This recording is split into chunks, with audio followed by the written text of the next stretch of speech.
Okay. Hey everyone. Thank you all for joining us today. My name is Yair, and I am the director of business development and marketing for Kemtai. And today with me is Mike Tellem, the co-founder and chief business officer of Kemtai. Hey Mike, good to have you here. Hi Yair, hi everybody. Thanks for taking the time. We hope you enjoy the show. So a couple of notes before we begin. We will be running 2 polls during this webinar, so feel free to answer and participate. And also this webinar will be recorded, and we'll be sending you the video after it'll end. So before we begin, just wanted to ask you a couple of quick questions. That brings us to our first poll. And there it is. How many of you think that exercising at home is important to the effectiveness of physiotherapy? And the second question is, how many of you think that your patients or patients in general are actually doing those exercises at home?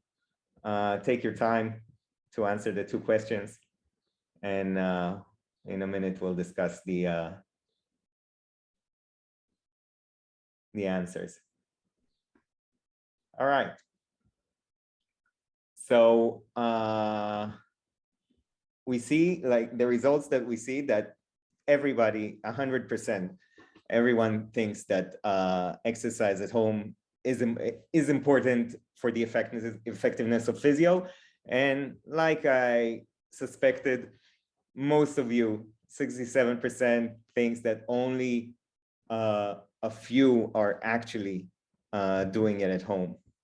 So if I'm taking a look back and start trying to review the progress in the progress and evolution in physio in terms of technology, we can see that while back in the 40s, physio was main applied by the physical therapist on the patient, something like a masseur. It evolved in the 70s to for therapists to give exercises to their patients in order for them to follow. Actual technology, as we know it, started only in the last 20-30 years.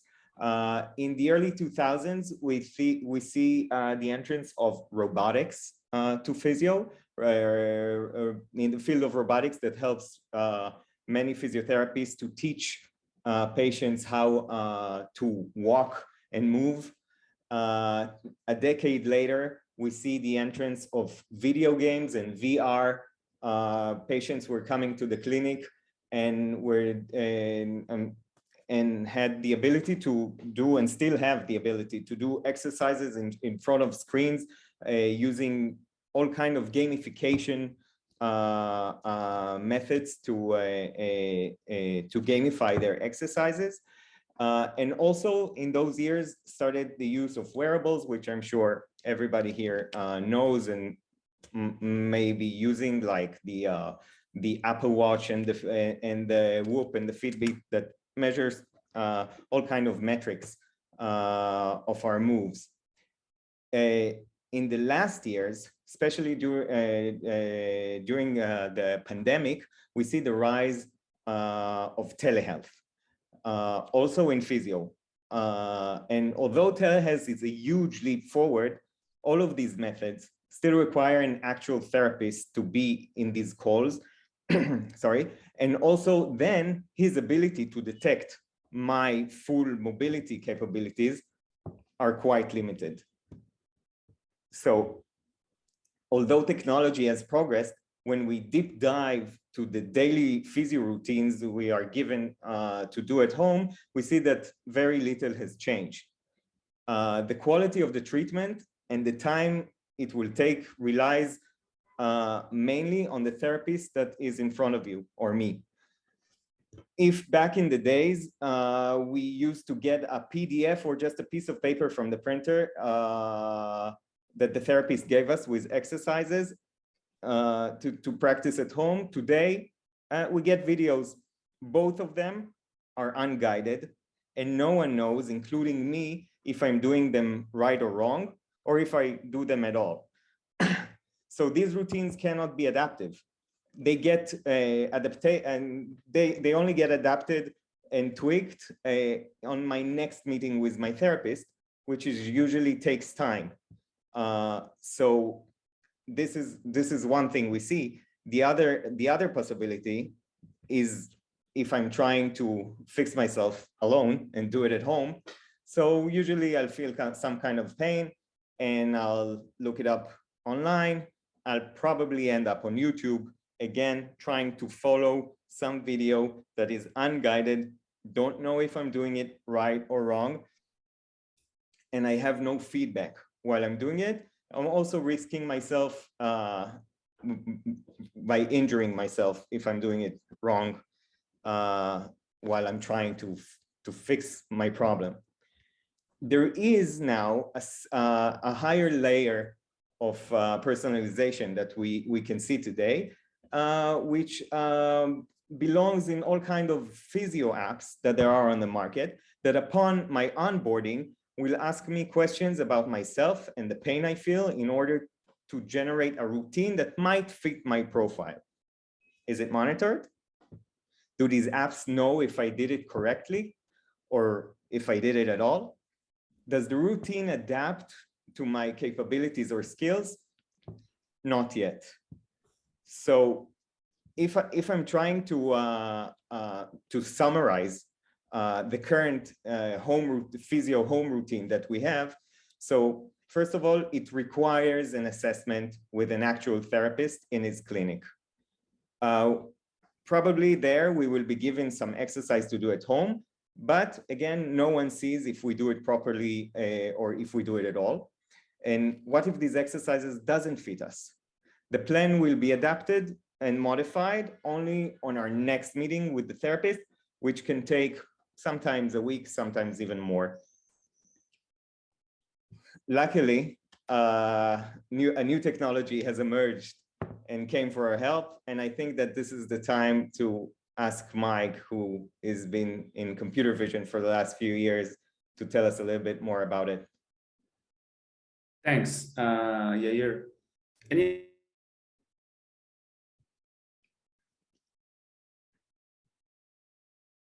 Mike, I can't hear you.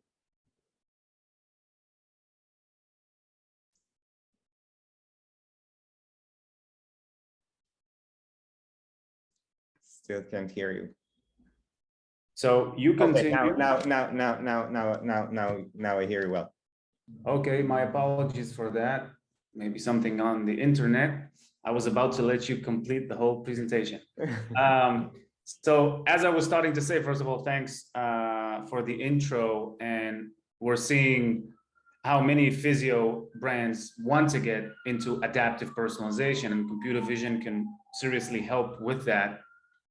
And computer vision has been around us, I think, for longer than we've noticed, and in more markets or more aspects than we've noticed, whether it's searching for images and more recently logging into our phone with facial recognition, augmented reality, in-store analytics, many use cases in healthcare, and maybe one of the most popular or deeply discussed items or markets around autonomous driving. All of these are using computer vision to provide better service or to provide better products or to help us automatically analyze things that are difficult for humans to do in a consistent manner. And computer vision, as it matures, now becomes relevant for wellness in general and for physiotherapy and musculoskeletal treatment and recovery from injuries, as precision in movement and pose detection is becoming very, very accurate, certainly as accurate or could be as accurate as a human, and a lot more consistent. And home diagnostics and treatment will start becoming more available as computer vision overcomes, and it is overcoming, some of the typical challenges that were in the market so far, like being able to run on consumer devices, unlike, for instance, sensors or wearables that some companies are using that are both a logistics hassle and can only identify as many points as sensors you put on the body. So you're limited to 4 points, 6 points, 8 points, and rely a lot on how you place them on the body. Computer vision solves that. It can identify more points on the body, and you don't need to ship anything, especially now that it can run on the consumer's device, on his phone, on his laptop. Home backgrounds, as you'll see in a minute, I'll demonstrate. Computer vision today can handle various types of backgrounds, various types of lighting that are also very important to be able to support, to enable people to exercise and to improve their mobility at home and to do the physio exercises that they were prescribed. We need platforms that can be operated by the user, prescribed by the expert, whether it's a clinical team, a physiotherapist, or an application that has the logic within it, but the user can use it on his own, or the patient can use it on his own. And I know it's calmed down a little bit, but we actually have a few companies in the metaverse that are providing physiotherapy with AR and are looking for computer vision to provide some of the guidance and the motion analytics.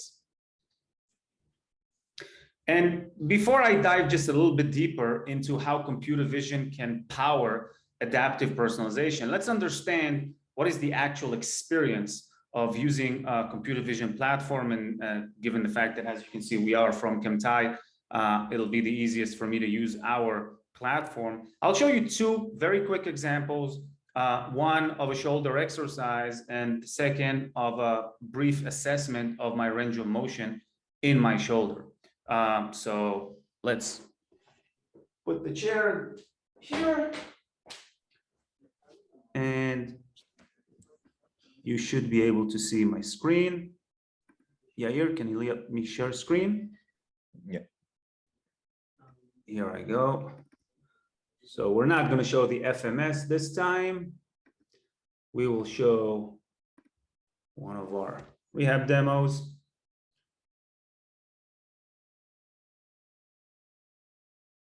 Here we go.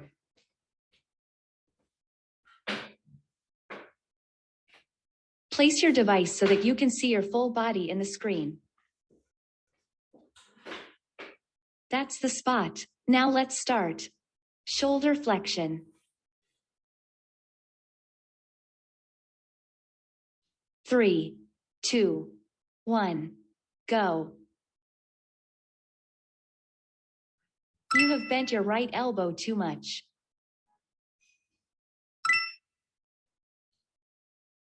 Great.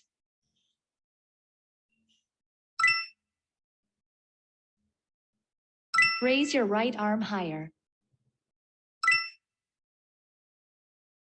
You have bent your right elbow too much.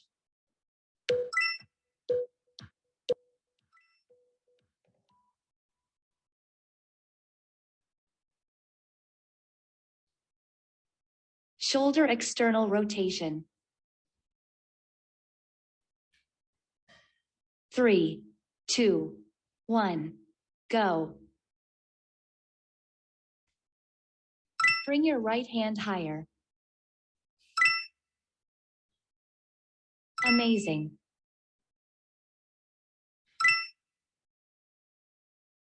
Try to raise your right hand more. And another example for range of motion as promised. I'll do this one standing.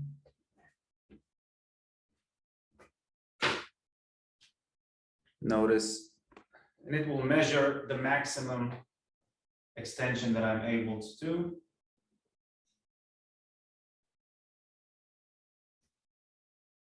You can see that I have some issues. So this was the maximum that I was able to do in this angle, and I can do another one.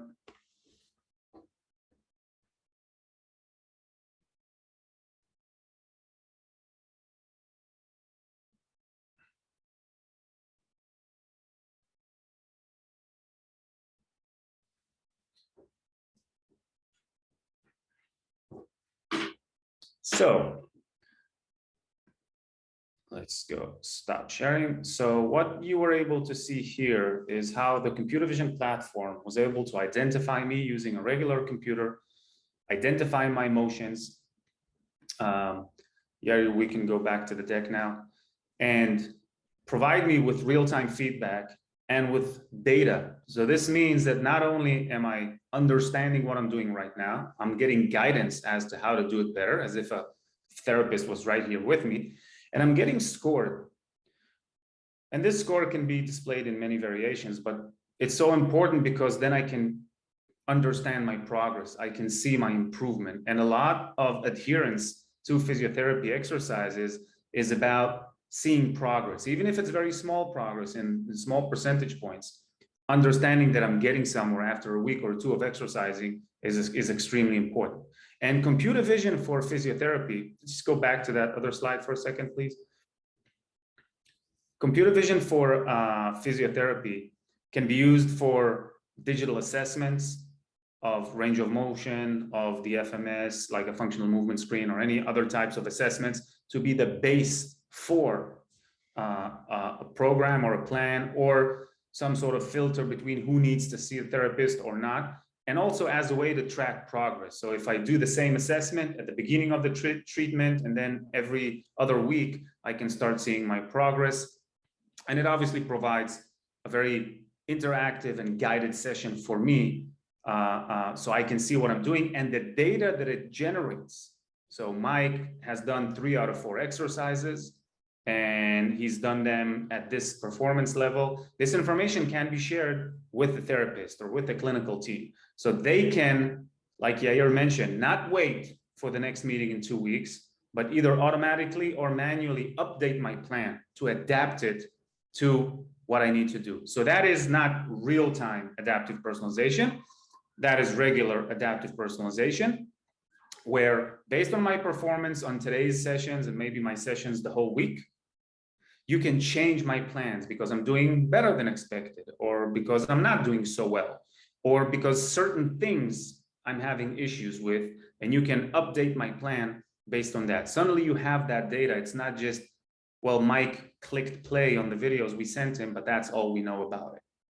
And now when we go to adaptive exercising, or we go to the next stage where in real time, companies that use computer vision technologies like Kemtai, based on my current performance, the current scores that I'm getting, or the current quality of the exercises that I'm performing, you can decide what is the next exercise for me to do, or should I rest? You can also incorporate my actual performance and decide to stop and ask me a few questions, pop up a form that asks me, are you feeling any pain? Do you want to continue? And then based on how well I've done the previous shoulder exercises, you can decide what I should be doing next. Now, if I had a physiotherapist here with me, that would not be a problem. But we cannot afford that, most of us. So we would go and see the physiotherapist once in a couple of weeks, if at all. Or maybe we just see them 3 or 4 times throughout the whole episode. Or maybe we've never went to a physiotherapist because it's just some chronic pain we're trying to get better at. We're trying to feel better. Being able to provide, on the basis of computer vision technology, an adaptive plan that can adapt at the plan level or can adapt at the session or workout level is extremely effective. So what that means is that the actual session that I'm going through right now is more effective because it provides feedback, because it provides guidance. This session and the plan itself can be adapted in real time or close to that based on my actual performance. You can also engage with me, interact with me, send me encouraging messages because you know what I'm actually doing, or maybe motivate me because you're seeing that I'm not actually going through the exercises. And like I said, this information can be shared with the physiotherapist or the clinic, or also obviously can be shared with the platform that runs the technology in order to use AI to make more instructed decisions moving forward with patients, and also use it to start creating a big data cloud where you can see which exercises work best for which people at which scenarios. Mike, I think we have a question about it now in the Q&A. What data does the the PT get from the patient's exercise? What kind of data? So he or she, the physiotherapist, can get information about, first of all, the fact that I actually went through the exercises and how many of them and how well I've done. So what was my score in each exercise or in each repetition within the exercise? They can get information on what were my issues, what were my problems, why did I get a lower score? Was it because of the way that I moved my shoulder, or because of the ways that I moved my knees, depending on the exercise, of course. If it's something that relates to range of motion, they can get the information about range of motion. Now, we in Kemtai, we typically work with other platforms so that we pass the data to the brand that uses Kemtai, typically a physiotherapy brand or a digital physiotherapy brand, and they show that, decide what to show to the physiotherapist. So almost all of the motion data, whether at a very low level or the kind of the insights at a high level, can be passed to the physiotherapist that can decide what he wants to do with it. Does he want to interact with me? Does he want to send me a message? Does he use it next time that he sees me? And the fact, by the way, that the patient understands, not that their video is sent or anything like that, but that their performance data is sent to the PT, if they consent to it, obviously also encourages adherence, because I know that someone is caring, someone is watching. I can't just come after 2 weeks and fake it as if I was exercising. So that's also a kind of a psychological beneficial point. Right. So I think it's time for our next poll. If you have any more questions, of course, you can write it down in the Q&A. We'll answer that in a few. So our next poll will be asking you about if you ever tried it. Tell us a little bit about your experience with computer vision in your field. Take a minute to answer. And after we discuss the answers, I saw there were also a couple of questions in the chat we can briefly talk about. Sure.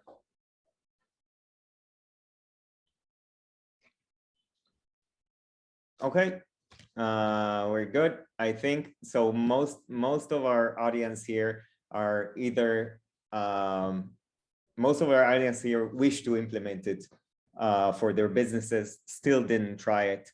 I think most of the industry, Mike, correct me if I'm wrong, is in this status.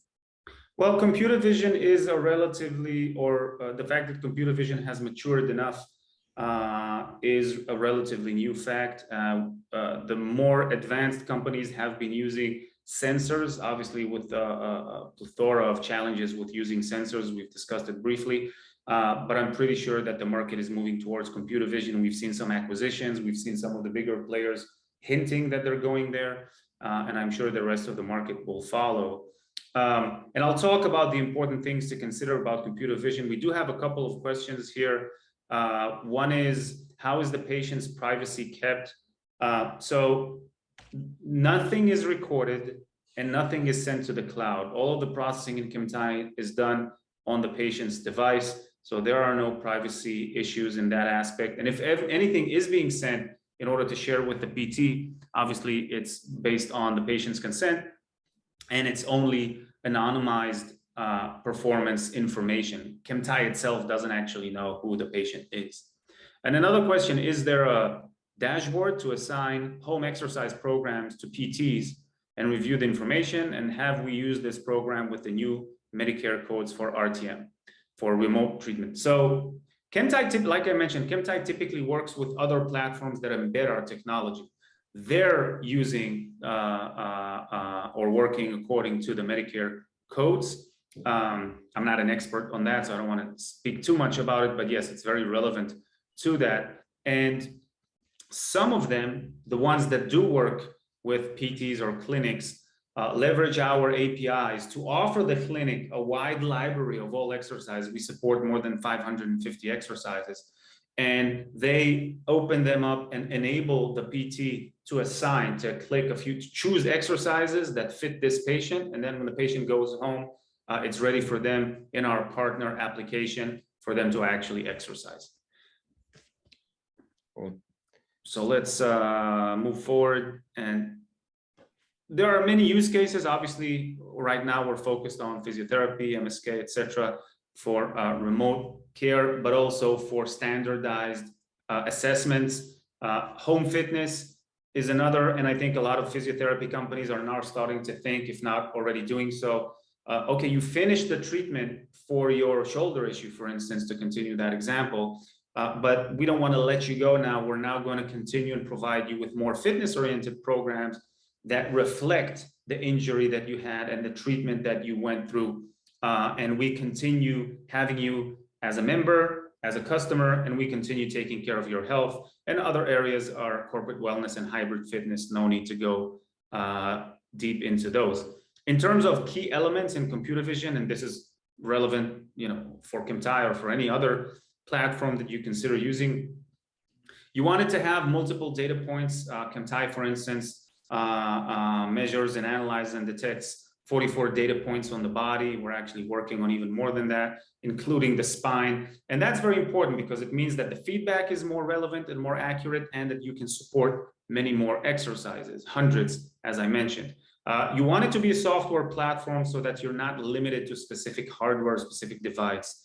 It's better not to choose a technology that only runs on iPhones or needs a 3D camera or needs you to buy some mirror or some other device like that. That's very, very limiting. We want to democratize the usage of these types of technologies. Movement cloning is very important. It's the ability to understand any variations of movement. So if the people here, many of you are in physiotherapy brands, if you have specific ways of doing a squat for people, for beginners, for advanced, or for people recovering from different injuries, or for people at different stages in their recovery, you can upload those to our computer vision platform, and we understand the differences and provide guidance and feedback and scoring based on the different variations of that same motion. An API framework obviously is a necessity in order to integrate it into your application and your platform. And the whole concept of Mike, I will stop you here because we have a question about the API at the Q&A. So I think it will be a good time to answer that. So do we have a software development kit for third-party platform integration? Yes, we are. We have web API and native mobile API that are already existing, already being used by the first customers using Kemtai. So the answer is a comprehensive yes. And our business model, not that this is the subject of this webinar, but we work with existing providers, so we don't go directly to the patient or to the insurance company. So the last point was about arbitrary backgrounds, lighting, backgrounds, home environments. You need a platform that can work on all of them. Perfect. So thank you. That concludes our webinar today. Thank you very much, all of you, for joining us. I hope you enjoyed. And if you have any more questions that we can answer for you, feel free to drop us a line. There is our email down there. We will be sending you the recording very soon. Thank you, everyone. Thank you. Bye-bye. Thanks, Mike. Bye-bye.